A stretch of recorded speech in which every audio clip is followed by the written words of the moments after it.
राधे राधे। जय श्री कृष्ण। भगवान लक्ष्मी नारायण की कृपा सब पर बनी रहे और आप सभी को षठ एकादशी की बहुत बहुत शुभकामनाएं।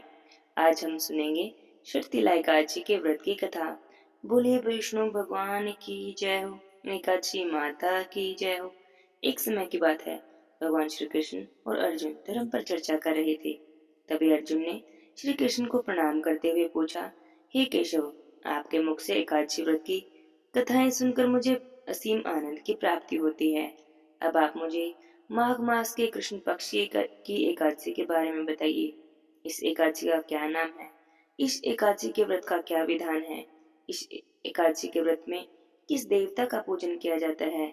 और इस एकादशी की कथा भी आप मुझे सुनाइए। तब भगवान श्री कृष्ण कहते हैं, हे अर्जुन, मैं तुमसे माघ मास के कृष्ण पक्ष की एकादशी के बारे में बताता हूँ।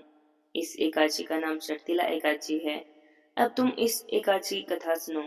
एक बार दालभ्य ऋषि ने पुलत्स्य ऋषि से पूछा, हे ऋषिवर, मनुष्य मृत्युलोक में ब्रह्म हत्या आदि महापाप करते हैं, दूसरे के धन की चोरी करते हैं, दूसरे की उन्नति देखकर ईर्ष्या करते हैं, और ऐसे महान पाप मनुष्य क्रोध, ईर्ष्या, आवेग और मूर्खता के कारण करते हैं, और बाद में शोक करते हैं कि हाँ, यह हमने क्या कर डाला।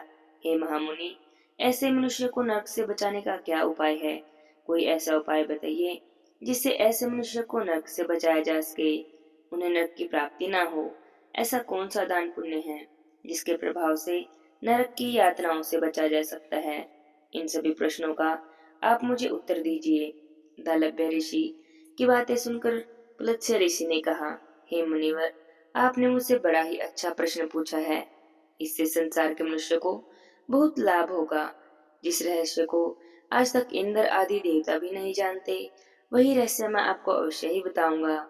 माघ का महीना आने पर मनुष्य को स्नान आदि से शुद्ध रहना चाहिए।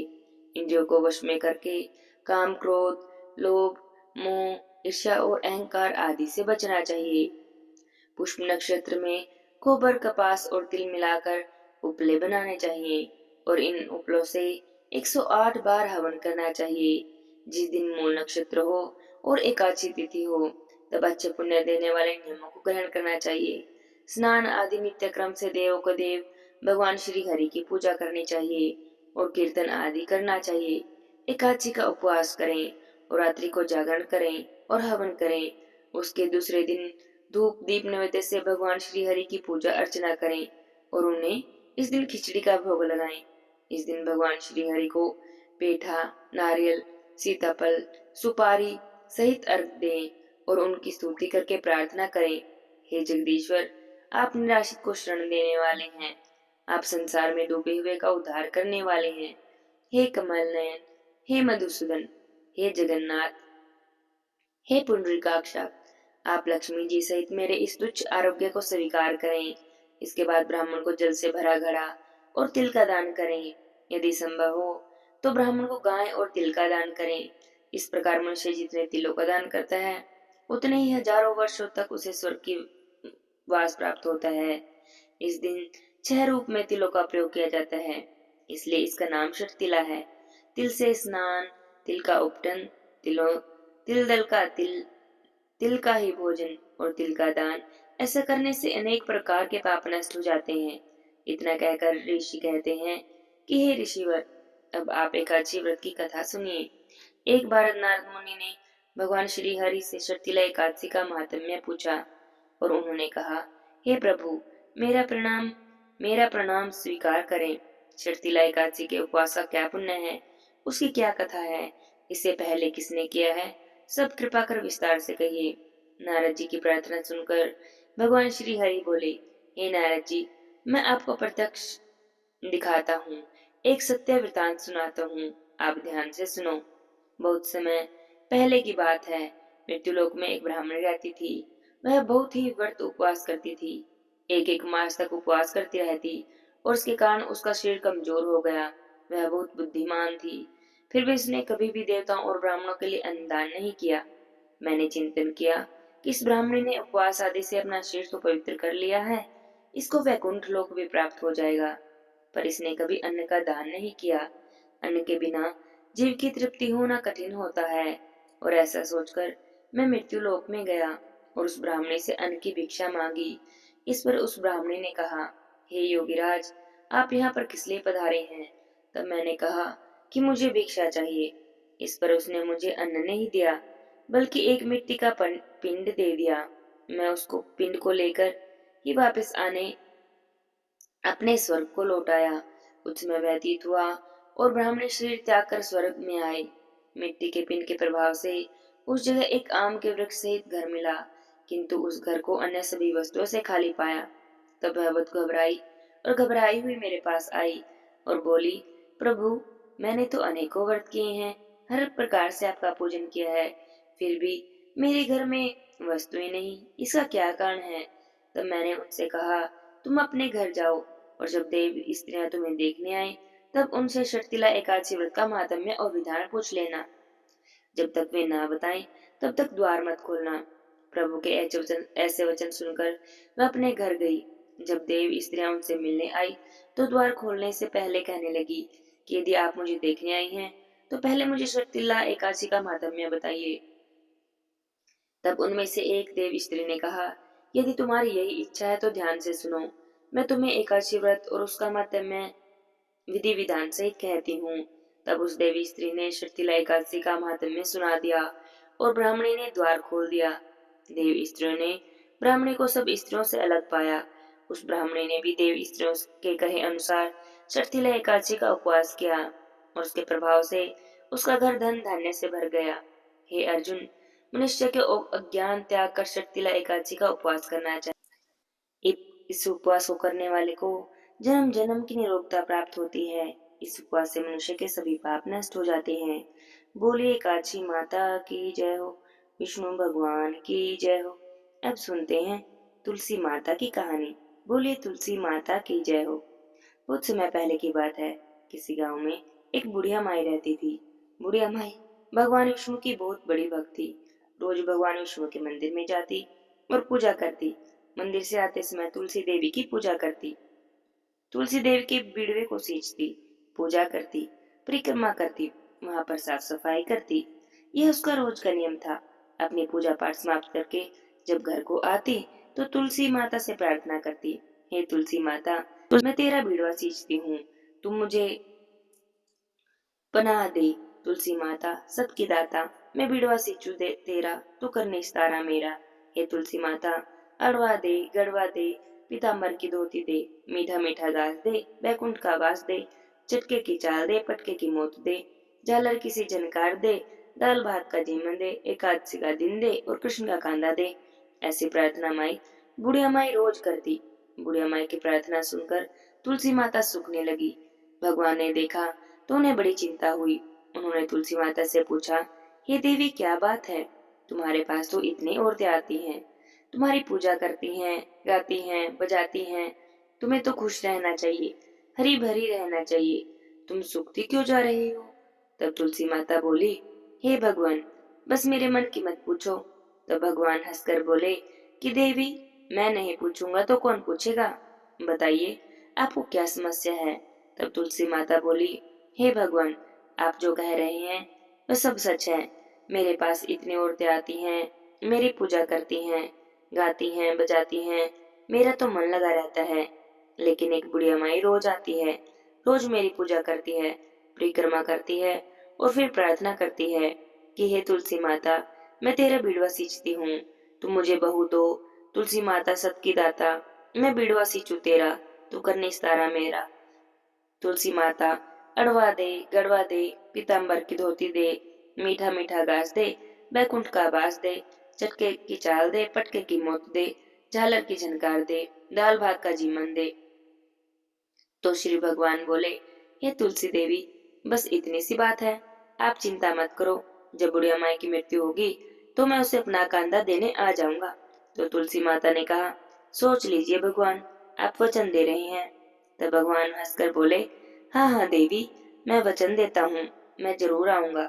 धीरे धीरे समय बीता और बुढ़िया माई हर दिन भगवान विष्णु के मंदिर में जाती और तुलसी माता की पूजा करती और प्रार्थना करके घर आ जाती।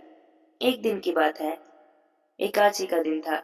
बुढ़िया माई तुलसी माता की पूजा करके अपने घर को आ रही थी तो आते समय उसे ठोकर लग गई। ठोकर कर गिर पड़ी। गिरते ही बुढ़िया माई के तो प्राण निकल गए और उसकी मृत्यु हो गई। बुढ़िया माई को गिरते देखा तो सभी लोग बुढ़िया माई को उठाने आए, लेकिन कुछ पतले दुबले से शरीर की बुढ़िया माई इतनी भारी होगी कि 4-5 लोग मिलकर भी उन्हें नहीं उठा सके। अब तो लोगों को बातें बनाने का बहाना चाहिए था। सभी लोग आपस में चर्चा करने लगे। अरे, बुढ़िया माई तो बड़ी संस्कारी थी, रोज पूजा पाठ करती थी, पर लगता है पूजा पाठ भी पापी मन से करती थी, तभी तो मरते ही इतनी भारी हो गई कि किसी से उठाई भी नहीं उठ रही। और ऐसी चर्चा पूरे गांव में होने लगी। अब भगवान अपने भक्त की ऐसी बुराई भला कैसे सुनते। अब जब तुलसी माता ने सुना तो उन्हें तो बड़ा ही दुख हुआ, क्योंकि बुढ़िया माई तो बड़ी ही नेक थी, पूजा पाठ करती थी। बुढ़िया माई के बारे में लोग उल्टी सीधी बातें करने लगे तो तुलसी माता को बड़ा दुख हुआ। उन्होंने भगवान कृष्ण को याद किया। हे भगवान, अपना वचन पूरा करने का समय आ गया है। अब तुलसी माता बुलाए और भगवान कृष्ण न आए, ऐसा तो हो ही नहीं सकता। भगवान तुरंत ही एक बूढ़े ब्राह्मण का वेश बनाकर आए। भगवान को आया देखा तो तुलसी माता ने भी एक ब्राह्मणी का वेश बना लिया और आकर ब्राह्मण बने। भगवान ने सब लोगों से कहा कि क्या बात है भाई, इतनी भीड़ क्यों लगा रखी है। तब सब लोग कहने लगे कि एक बुढ़िया मर गई है, बहुत पापनी थी, इसलिए भारी हो गई है, किसी से उठाई भी नहीं उठ रही। अब देखो, पंडित ज्योतिषी बुलवाए हैं, वे आएंगे तो जैसा कहेंगे वैसा करेंगे। तो भगवान बोले, भाई, थोड़ी बहुत पंडिताई तो मैं भी कर लेता हूँ, लाओ देखो तो जरा क्या बात है। ऐसा कहकर ब्राह्मण बने भगवान बुढ़िया माई के पास गए। जाकर बुढ़िया माई के कान में बोले, ले बुढ़िया माई, तू भी अपने मन की कर ले। बुढ़िया माई अड़वा ले, गड़वा ले, पीताम्बर की धोती ले, मीठा मीठा घास ले, बैकुंठ का वास ले, चटके की चाल ले, पटके की मौत ले, झालर की झनकार ले, दाल भात का जिम्मन ले, एकादशी का दिन ले और कृष्ण का कांधा ले। भगवान का इतना कहना था कि बुढ़िया माई तो फूलों से हल्की हो गई। बुढ़िया माई को अपने कंधे पर ले गए। श्री भगवान, बुढ़िया माई की तो मुक्ति हो गई। हे तुलसी माता, जैसे आपने बुढ़िया माई की मनोकामना की पूरी की, जैसे उसे मुक्ति दी, ऐसे सबकी मनोकामना पूरी करना। सबके घर में खूब धन संपत्ति देना, सुख शांति देना, सबकी मनोकामना पूरी करना। बोले तुलसी माता की जय हो। अब सुनते हैं तुलसी माता की, एकादशी माता की आरती। बोले एकादशी माता की जय हो, विष्णु भगवान की जय हो। ओम जय एकादशी माता, विष्णु पूजा व्रत को धारण कर शक्ति मुक्ति पाता। ओम जय एकादशी माता, ओम जय एकादशी माता, विष्णु पूजा व्रत को धारण कर शक्ति मुक्ति पाता। ओम जय एकादशी माता, तेरे नाम की नाम देवी, भक्ति प्रदान करनी, घन गौरव की देनी, माता शास्त्रों में है वरनी। ओम जय एकादशी माता, विष्णु पूजा व्रत को धारण कर शक्ति मुक्ति पाता। ओम जय एकादशी माता, मार्गशीर्ष के कृष्ण पक्ष की उत्पन्न, विश्व तारिणी जन्मी शुक्ल पक्ष में हुई मोक्षदाता, मुक्ति बन आई। ओम जय एकादशी माता, विष्णु पूजा व्रत को धारण कर शक्ति मुक्ति पाता। ओम जय एकादशी माता, पोष के कृष्ण पक्ष की सफला नामक है, शुक्ल पक्ष में हुए पुत्र दा आनंद अधिक रहे। ओम जय एकादशी माता, विष्णु पूजा व्रत को धारण कर शक्ति मुक्ति पाता। नाम शक्तिला माघ मास में कृष्ण पक्ष आवे, शुक्ल पक्ष में जया कहावे, विजय सदा पावे। ओम जय लक्ष्मी माता, मय जय एकादशी माता, विष्णु पूजा व्रत को धारण कर शक्ति मुक्ति पाता। विजया फागुन कृष्ण पक्ष में शुक्ला अमल की, पाप मोचने कृष्ण पक्ष में चैत्र महाबली की। ओम जय एकादशी माता। विष्णु पूजा व्रत को धारण कर शक्ति मुक्ति पाता। चैत्र शुक्ल में नाम कामता धन देने वाली। नाम बरुथने कृष्ण पक्ष में विशाख महावाली। ओम जय एकादशी माता। विष्णु पूजा व्रत को धारण कर शक्ति मुक्ति पाता। शुक्ल पक्ष में होए मोहिनी अपराजित कृष्ण पक्षी। नाम निर्जला सब सुख करने शुक्ल पक्ष रखी। ओम जय एकादशी माता। विष्णु पूजा व्रत को धारण कर शक्ति मुक्ति पाता। योगिनी नाम साढ़ में जानो कृष्ण पक्ष करने। देवसैनी नाम कहायो शुक्ल पक्ष धरनी। ओम जय एकादशी माता। विष्णु पूजा व्रत को धारण कर शक्ति मुक्ति पाता। कामिका श्रावण मास में आवे कृष्ण पक्ष कहिए। श्रावण शुक्ला होए पवित्र आनंद से रहिए। ओम जय एकादशी माता। विष्णु पूजा व्रत को धारण कर शक्ति मुक्ति पाता। अजा भाद्रपद कृष्ण पक्ष की परिवर्तनी शुक्ला। इंद्र अश्विनी कृष्ण पक्ष में भव व्रत से भवसागर निकला। ओम जय एकादशी माता। विष्णु पूजा व्रत को धारण कर शक्ति मुक्ति पाता। पाप कुंश है शुक्ल पक्ष में आप हर निहारी। रमा मास कार्तिक में आवे सुखदायक भारी। ओम जय एकादशी माता। विष्णु पूजा व्रत को धारण कर शक्ति मुक्ति पाता। देवोत्थानी शुक्ल पक्ष में दुख नाशक मैया। पावन वास में करो विनती पार करो नैया। ओम जय एकादशी माता। विष्णु पूजा व्रत को धारण कर शक्ति मुक्ति पाता। परमा कृष्ण पक्ष में होती जन मंगल करनी। शुक्ल मास में होए पद्मिनी दुख दारिद्र हरनी। ओम जय एकादशी माता। विष्णु पूजा व्रत को धारण कर शक्ति मुक्ति पाता। जो कोई आरती एकादशी की भक्ति सहित गावे। जन गुरुदाता स्वर्ग का वासा निश्चय ही पावे। ओम जय एकादशी माता। विष्णु पूजा व्रत को धारण कर शक्ति मुक्ति पाता। ओम जय एकादशी माता। बोले काची माता की जय हो। विष्णु भगवान की जय हो। लक्ष्मी माता की जय हो।